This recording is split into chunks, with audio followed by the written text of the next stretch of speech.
Greetings, fellow garment gazers, and welcome to one of the quite rare and infrequent episodes of Garmology on YouTube.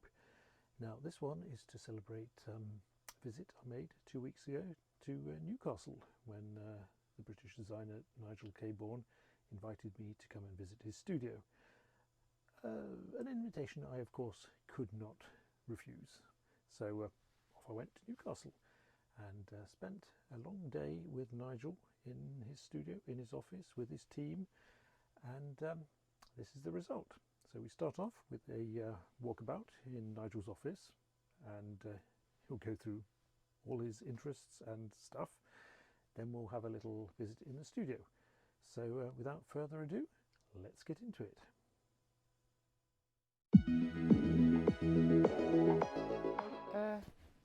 Okay, so really good again to have Nick here from Oslo.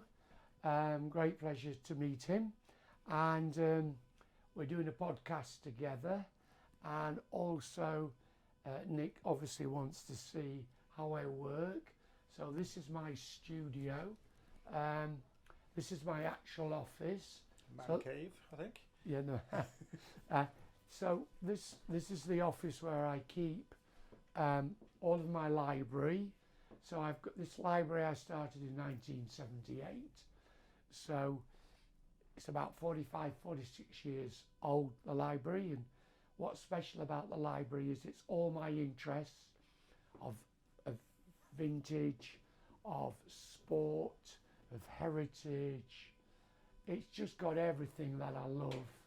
And so, you know, I mean, obviously, I personally like Robert Capa, for instance. So I've got a whole Robert Capa section. You know, I personally love Olympics and the sport and everything. So I've got sections on Olympics. I've got sections on pop music. I've got sections on all outdoor. I've got sections on men and women's wear. I've got sections really here on Scott. I love Scott and all his expeditions from 1900 to 1912, because he did many which weren't all successful. I've got books on that. Of course, my favourite subject is the Antarctic and Everest. This is really what I steamed into in 2002 when I first discovered Edmund Hillary and Everest, and then after digging into him I then discovered he also crossed Antarctica 56 to 58, as well as going to the top of Everest in 1953. So there's an awful lot on Antarctic and Everest. There's also an awful lot on the Royal Air Force, British Army, Italian Army, American Army, First World War, Second World War. You know, that's great. I've got full volumes of the Great War, World War One. These are quite rare. I've also got a book here called I Was There, which is from World War One. Obviously, I collect all the workwear magazines, Sport and Street, Infantry. These are all quite rare editorial Japanese books. So Safari, Leon, you know, all of these books are lovely. Free and Easy was some of my favourite, magazine based on vintage, very clever. There's an issue there, actually of me in there, with pictures of me. Men's Club is fantastic. You'll notice really that it's got everything in it, really. Anything that you're interested in fashion, there's books on it here. And it was a big dream to put this all together. I've also got Luomo Vogues going back, so Nick will be able to show you. I've got all Luomo Vogues here going back to probably to the 80s, which is really interesting. Then I have a cabinet here, so I'm very lucky that I had a very close relationship with Ursula Austerman, who was in charge of manufacturing in Germany.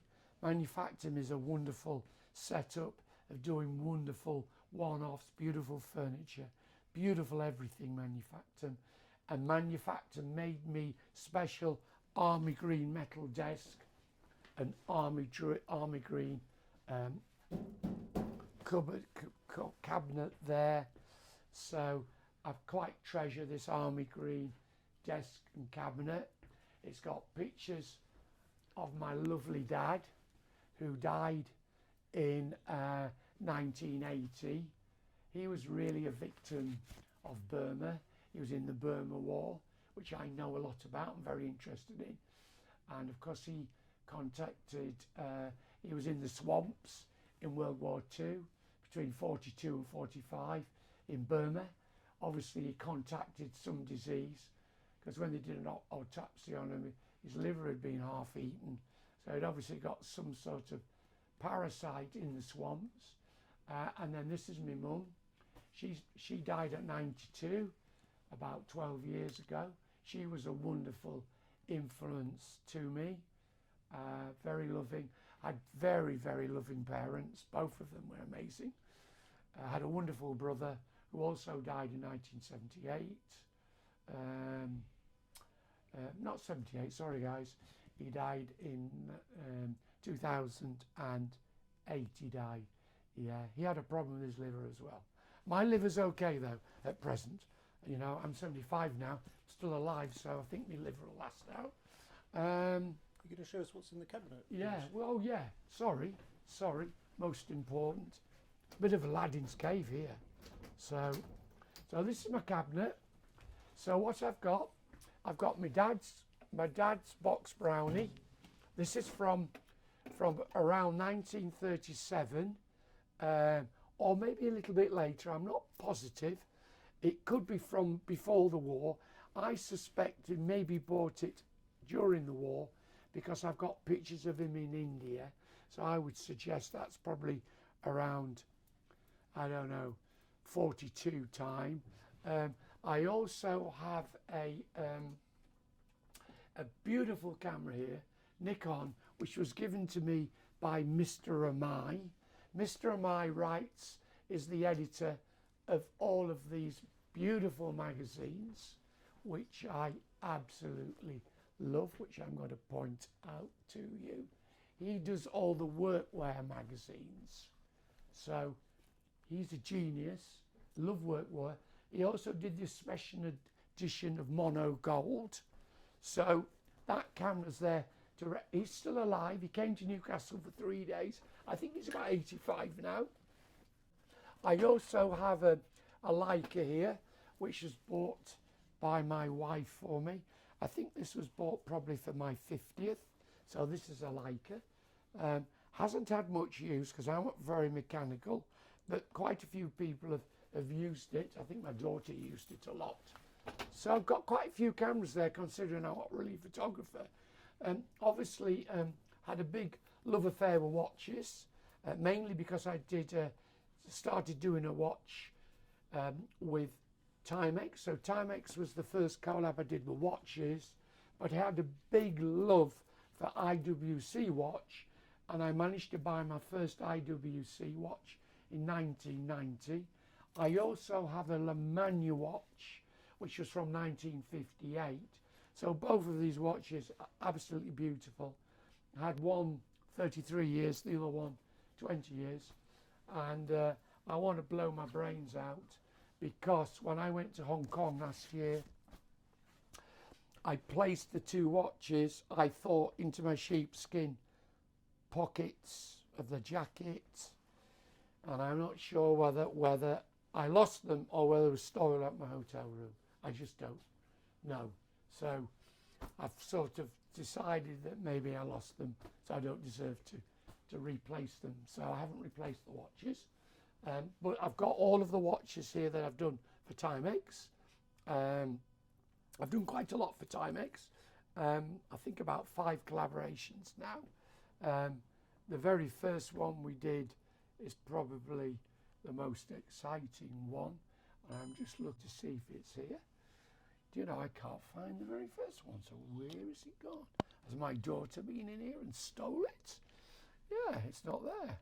Anyway, we've done 5 anyway, so you can see them all here. These are my father's medals from World War II. My whistles, I love whistles, as everybody knows. I've got other bits and pieces. This is all my books. So I've done 6 or 7 limited edition lookbooks, as we call them. They're more than lookbooks because they've got a concept and a story. And I've raised all of these collections, you know, based from Everest first to Antarctica to Sean Flynn to my dad. I did one on my dad as well, who's obviously parents have said before, very precious people. And I think my mother once told me that you never fall out with your parents. I fell out with my dad once. My mum says, you better make friends with him. And I did. And so I passed that on to my children. Never fall out with your parents. I think that's important. Okay. Also has lots of general books. I'm not very good at putting stuff away. It's relatively okay in here, but got some of the books that I refer to a lot, like Full Gear's Japanese. It's got all vintage styles. Quite amazing book, really. Take a lot of ideas from that. It is a really great book. This book's very rare. It's hard to get. So if you all clamour to get it, a good look if you can get it. I think there's only a few hundred of that made. I'm not sure. Have you ever seen that book before? No, I haven't. It's very rare. Yeah. Got all the best styles. I've also really like this guy very much, Rothko. I like Rothko because of colour. He's a genius on stripes. I actually like coloured stripes and things.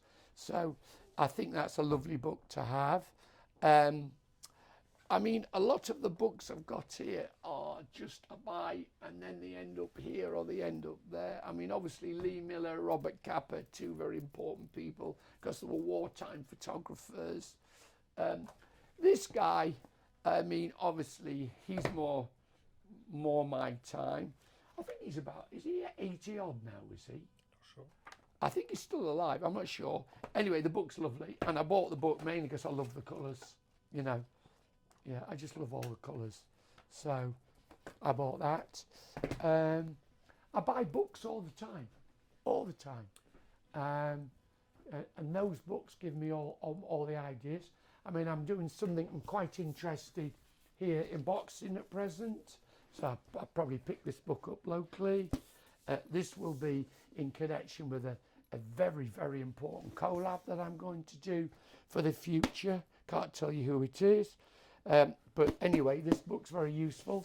Sometimes the collabs can be based on a book that I've got here, or it can be based on a vintage piece, or it can just be based on anything, you know. It's very spontaneous, the collabs I do.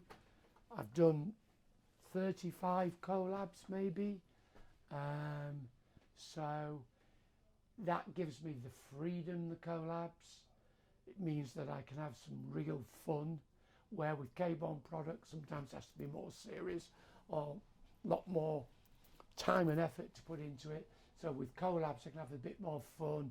You know, at the end of the day I'm just designing it, you know, half branding, half Cabourn, half whatever it is, which is a nice way to get freedom in design. Obviously here have some of the old Cabourn styles. Got an original Everest Parker. This is one of the first original ones. This is from 2003. This is the one that actually Ben Fogle went up Everest in some years ago. I know that Ben loves the Everest Parker and wears it. Well, in fact, I think he's got about 6 Cabourn pieces. And I think a lot of his books, actually his books always have a Cabourn piece on the front, which is nice. I appreciate that. This is a brand new Everest Parker from 2012, never been worn.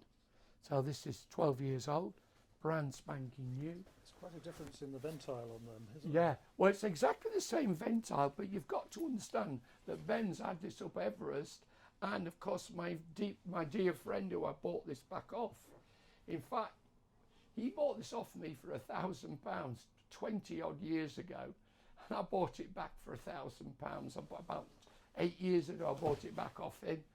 I mean, obviously the retail on an Everest Parker today is over £3,000, and the Antarctic one, the long one, is about 3,400. So, you know, I mean, what the prices I'm talking now are 22 years ago. You know, it's a long time ago.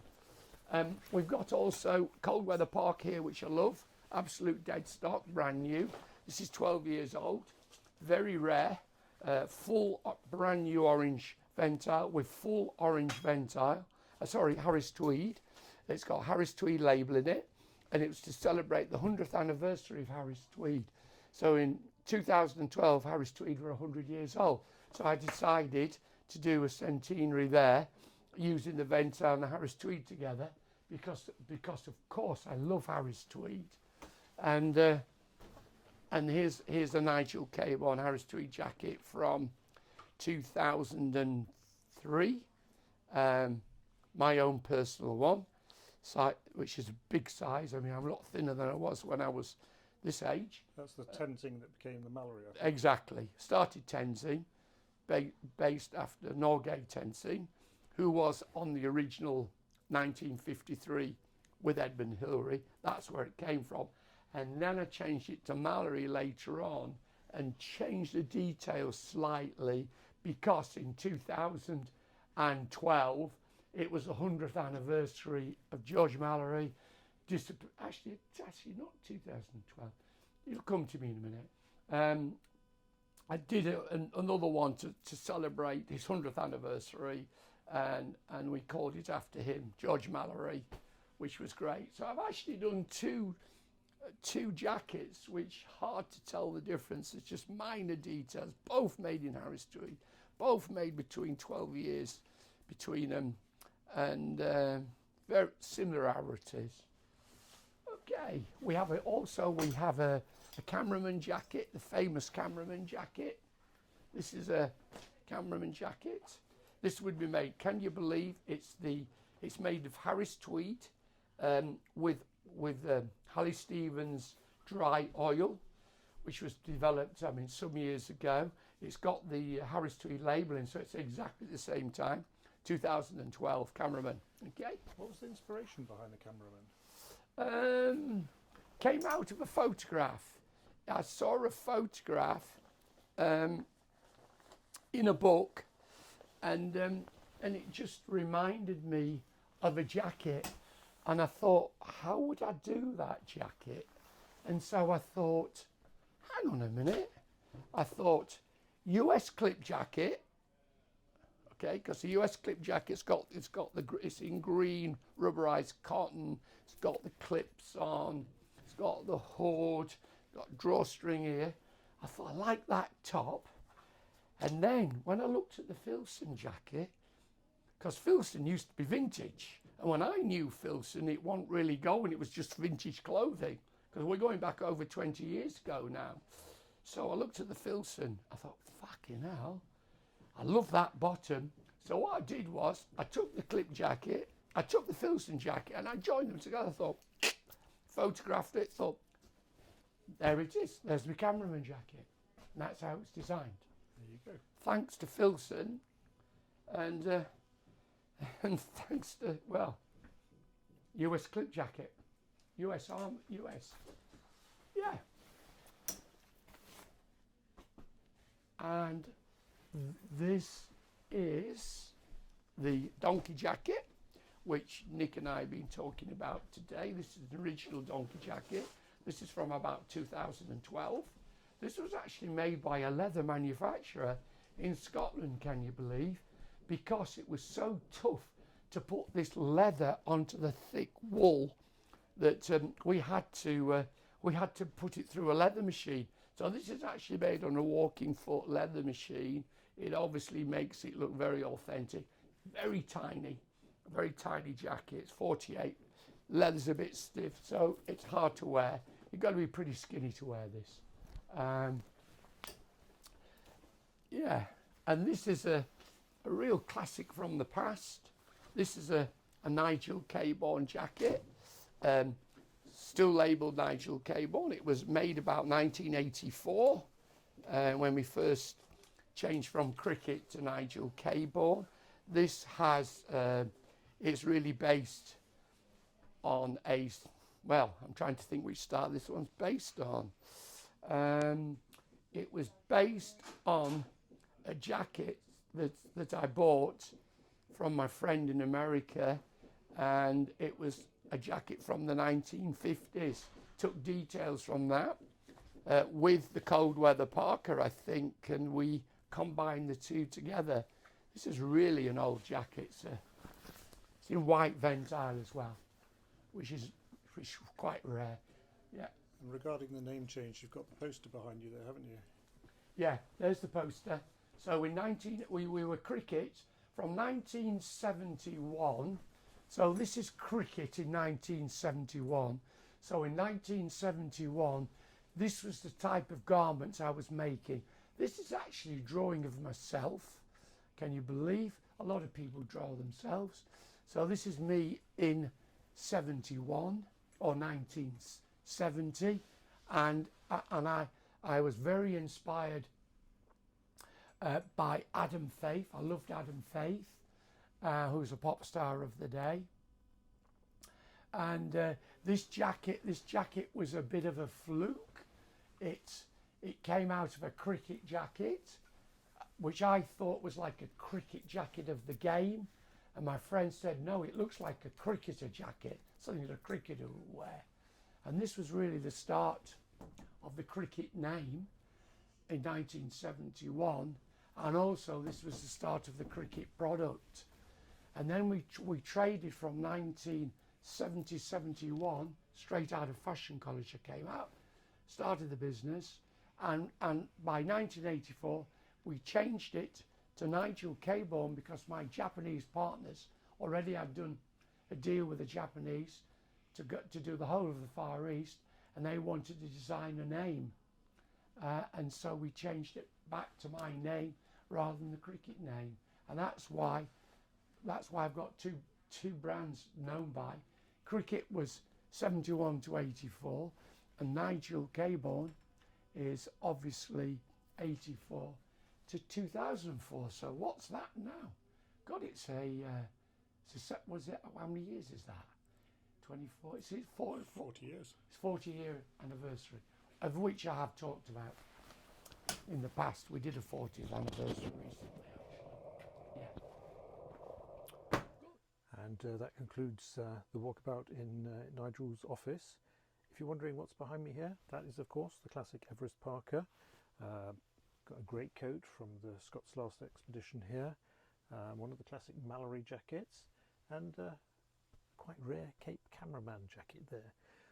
Now, without further ado, let's head into the studio and meet some of the team and have a bit of a nosy about. Okay, we'll do them later. This is Janet. Okay, Janet's been my PA and wife for God knows how many years now. So she's doing PA job. Usually Louise is here. I'm afraid Louise is not back to work till Monday. She's on holiday. So you can't see Louise. She's been with me 25 years. And then this is Mark. He's the young kid on the block. Aren't you, Mark? I suppose so, yeah. And then this is Rab. Rab's the old kid on the block. Aren't you, Rab? I suppose so, Yeah. Okay. So can't introduce you any more at present because they're all out the office. So what I've got in here is really, this is an old drill hall. This was actually used, I believe, in World War II as a drill hall. And I think a drill hall means that when we had the air raids and all the trouble with the bombs, not that we had any in Newcastle, this is where people used to come and take shelter. I think that's what it was. But it was obviously some sort of business as well. I'm not sure of the real history of this. It's something I need to look into, really. So anyway, obviously obviously I'm banging into my vintage. What I've got in here is somewhere between 3,000 and 4,000 rare pieces. So I started collecting the vintage in 1978 through a story that I've told many times, through Paul Smith. And I met Paul in Paris in 1970. No, I met him in Harrogate in 1973 when he was working for a company and I was actually showing there, and we got friends, and we had a good friendship from 73 to 84, where he became very famous designer from 1979, and then after that, lost my thread now. Sorry, lost my thread. Have to jump back into the building. Okay, you cut it and you start. Yeah. Yep. Okay. So all the vintage is in here. This is where I keep all the thousands of pieces. Obviously, this is the whole inspiration between the library, which I've just shown, and all of the vintage pieces of clothing. This is basically the inspiration for the whole business, and has been, you know, for my whole period really. I started collecting the vintage in 78, started collecting the books from 84. So that's the backbone of the business. Okay, obviously training is very important to me. Love training, so we've built this into sort of a bit of a gym as well as a design studio. We've got, we all train, we all have fun competitions, you know. We do competitions on who can hang the longest, things like this, who can do the most pull-ups on the TRXs, who can go up here the most times. So we have a bit of a competition. We work very much with the weights, training with the weights. This is something that I do on a pretty well 4 or 5 times a week training. Obviously I use the dumbbells. I mean, basically you've got 2 dumbbells here, 16k each, so it's 32k to train with. We also have the ping pong table. Had the ping pong table, the Steiger one. Had this for, I've had table tennis tables in the office for over 20 years. So this one is the newest one, very good one. World Championship, Swedish World. I think this is about 12 years old now, but this is a butterfly one. Although I did like a Steiger at first, now I've got butterfly. And butterfly made this specially for me in black. So this is a special made one. We play a lot of table tennis up until recently. Lately we haven't got into the swing of things. It seems to be something that lasts for a bit and then we get tired of it. Okay? I've got my fat bike. I've got 2 fat bikes. Got the blue one. And of course we've also got the army green fat bike over here.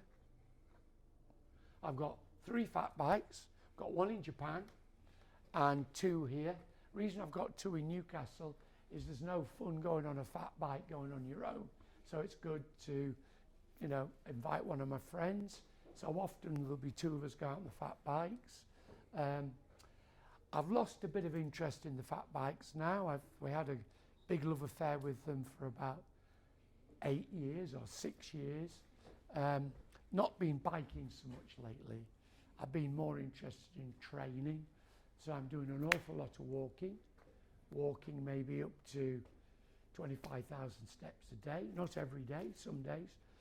Do an hour's training most days.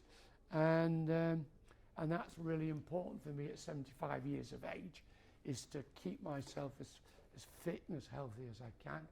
So I'm quite careful on what I eat. That's also very important.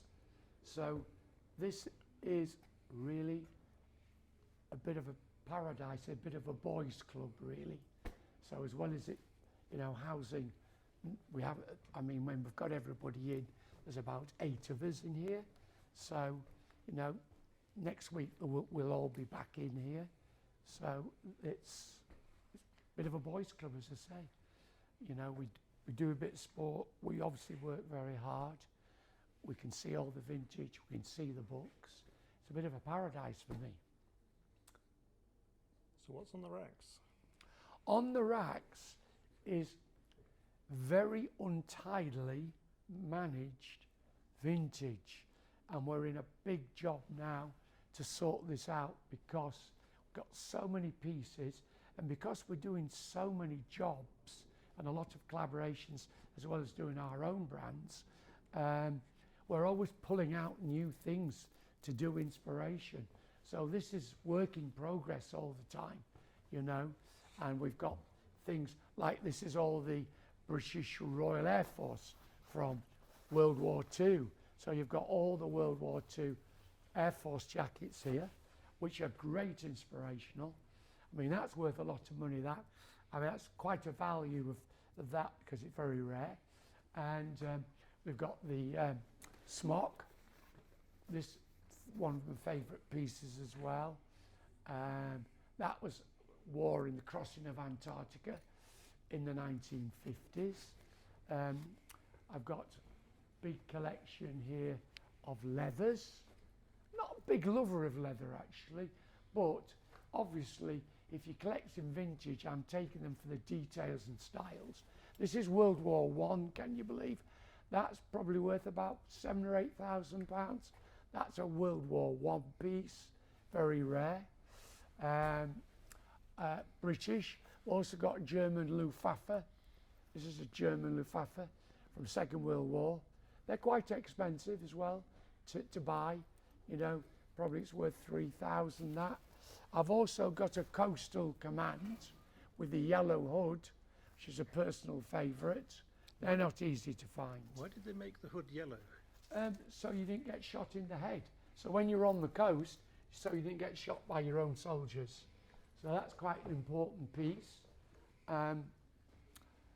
This is actually quite unique in the fact that my friend in Sheffield, who's very good at vintage, he's called Jojo, he's a big collector of vintage. He's a young man, knows his stuff, and when I went to see him, he had this whole collection from a gentleman who was spent all his life climbing. He never actually got married or anything, spent his whole life climbing, and I believe he's just about still alive, but I'm not positive. He told me he thought he was still alive. This is all of his clothing from the late 60s into the 70s, and this is and we based a whole collection on this with a collaboration that we did with Mammut. We actually used that as the whole idea to do the Mammut collection.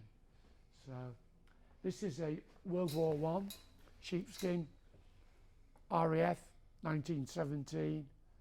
That's probably the most valuable piece that I've got. Very, very special. Yeah, very hard to find. What's the sleeping bag here, Nigel? Well, the sleeping bags are from the Everest collection. So when I did the Everest collection, I made a sleeping bag and a rucksack to go with the actual collection. And I think there was a tent as well. I did a tent. Actually, the tent is somewhere around. I think we've got it pushed up there. It's the actual tent's in a bag. Actually, I might even be in Japan actually. Yeah. Obviously, we've got the kite as well. That's a military kite, World War II. We've got the little piece here as well. This is a wonderful piece. This is for when you're in the actual boat, if you manage to get out. Okay. Yeah. Often you're drowned. You know, very hard to get. But once you were in the dinghy, it was quite hard to survive. I think about only 1 in 10 people survived when they were shot down in an aeroplane. Usually you died when you came down on the RAF. You know, you went into the water and you're dead or you drowned. So a few of them did survive, and that's what the vest's for. Yeah. Actually, just one thing, Rob, Mark, where is the vest, by the way? Survival vest. We were using it. Oh, was you? Yeah. I wondered where it gone. Just thought, fucking hell, there's no vest there. No, that's one vest. We've got a yellow one, a very rare one.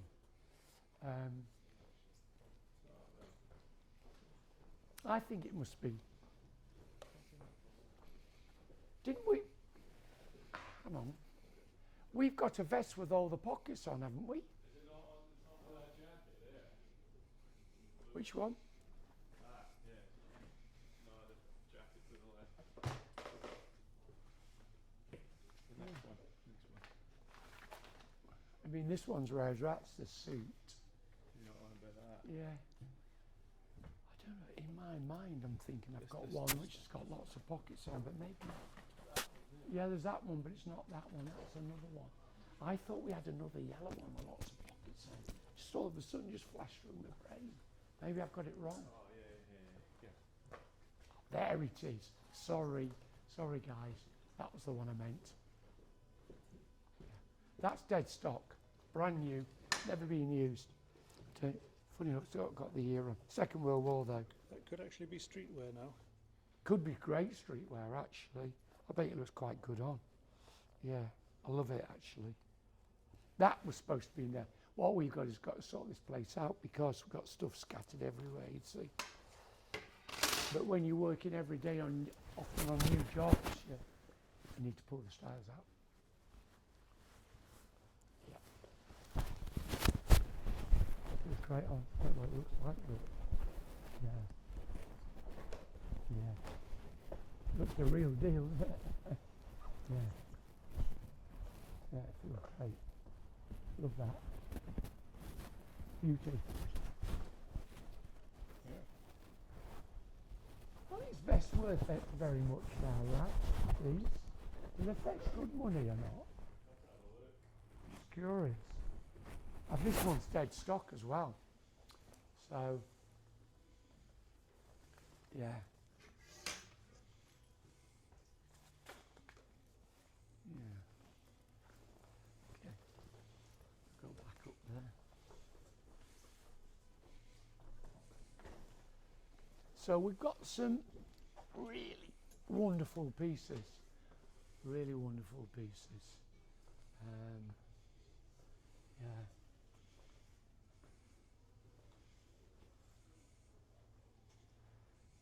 Oh, this is quite an old piece as well, Nick. Yeah. This is from probably, this is 1948, I think. This is the British, the Commonwealth, I think the Commonwealth Games were held about 1948 to 1950. So this is from that. This is an old rugby top as well, very old. Just so happens that rugby tops are showing a bit of interest again. So we may be doing a new rugby top at some stage. This is the First World War sweater, eaten to death by moths. Actually, this is the one that Jim was working on. Can't believe we've actually got it here. Have you ever looked at this one, Mark? Yes, Yeah. That's what I thought. It's First World War, this one. yeah. Jim's looking at that now, but here we are, we've got it. Do you know, I say it's First World War, I'm not sure. I'm not sure, I think it is. Is it World War One? Is it World War Two? I think it'd be 2 at the earliest. I think it is probably World War Two, but it's so damaged it looks like it's... And that concludes this little video. Well, not quite, because I've got a little bonus piece as well. When I was going over, I mentioned to Nigel that I had a Ventile down smock that I'd like him to have a look at, which he was very keen on because he didn't have one in his own collection, one of a quite rare piece from 2017, I think. So here's a little bonus bit. Yep. Okay, good to meet you, Nick, and it's great to have you from Norway, Oslo, one of my favourite old places, which I loved when I was hitchhiking in the early 70s. I went through Oslo and Stockholm, hitchhiking right round all of Europe. So I was only 17, 18 when I did that. It was quite daunting. Anyway, good to meet you finally as well-dressed dad, which is very appropriate, especially the way he's dressed today. He's in a pair of Libro dungarees and he looks great. And I'm sorry to say I'm not wearing mine today. I'm wearing all my RAF, US American RAF stuff, which I love. An American top. Well, it's American football, to be honest. And we're going to have a meeting now about generally about the Everest Parkers, because he loves the Everest Parkers, and he has a genuine one here, which, can you believe, guys, we only ever made 25 of these. It's very rare. I actually have never seen it again since we made them. We made them at PhD. It's actually a smock Everest Parker. Very unusual. It looks great because it's got all the real beautiful trimmings on it, all the wooden balls. It's got the real brown sheet, got the Pertex inside, made by, as we say, PhD, who did a beautiful job. And I think it was just 25 pieces. Nick reminds me that we did make them in navy and green, so we probably made 12 of each. It does look fantastic, and I'm just discussing with him now doing a trade, can you believe? Because I actually have 2 original Antarctic Parkers from 2012. We made that just for 1 year only, what I remember, maybe 2 seasons at the most. I don't think there's more than maybe 80 of those in the world. So I've actually got 2, which I've got 2 because I love the colours. The navy and the orange are my favourite colours. And he's brought a green one in the one we made 25 of. I've chucked a yellow one down there as well, just to show you, the sort of colours that I've always loved. These are probably my 4 favourite colours here: navy, orange, army, and yellow. So, I mean, we've got all the 4 right colours here. And anyway, Nick's turned up in this. We're talking about doing a trade because I've got 2 Antarctic, and this is in a 54 as well, so it's a giant size. And this is the only real smock that I've made in Ventile as a fully down Parker, because this is fully downed. So now he hurts because he's got one of 25. He doesn't really want to trade it. And I don't really want to trade the Antarctic ones because there's so few of them and I love them both. So there we go. Okay.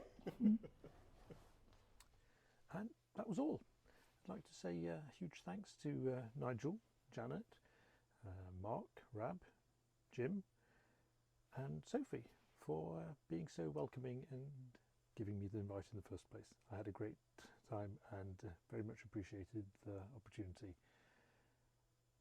Thanks a lot. And if you'd like to hear Nigel on the Garmology podcast, he was on about a year ago. I forget the episode number right now, but you'll find it. And there you go. Lots of great podcasts as well. Thanks for now. Bye-bye.